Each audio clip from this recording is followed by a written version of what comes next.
What's the most fucked up thing you did as a teenager that you regret now? As a freshman at 14 years old, I was just a kid trying to fit in. In our class, Mrs. Graham was the easy target. She was kind and soft-spoken, but to us, her oversized glasses, mismatched clothes, and quiet demeanor made her an easy punchline. Kids would mimic her voice, whisper jokes, or snicker whenever she turned her back. I didn't start the teasing, but I went along with it.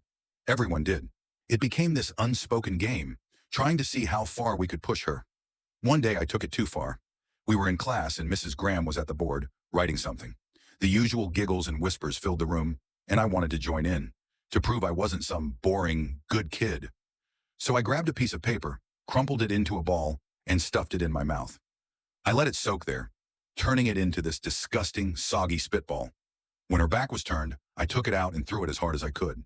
It hit the board with a wet splat, just inches from her shoulder. Some of it sprayed on her, too. The class burst out laughing for a second before going silent. Mrs. Graham turned around, her face pale and her eyes glassy.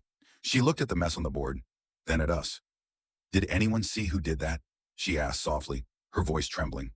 She looked at me for a moment, and I just put my head down, pretending I had no idea. She stood there for what felt like forever before quietly cleaning it up and going back to her lesson. She didn't yell, didn't punish anyone. She just kept going. Even then I felt horrible. She didn't deserve it, none of it.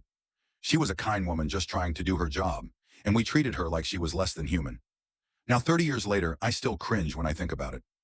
I was just a dumb kid trying to be cool, but instead, I was cruel.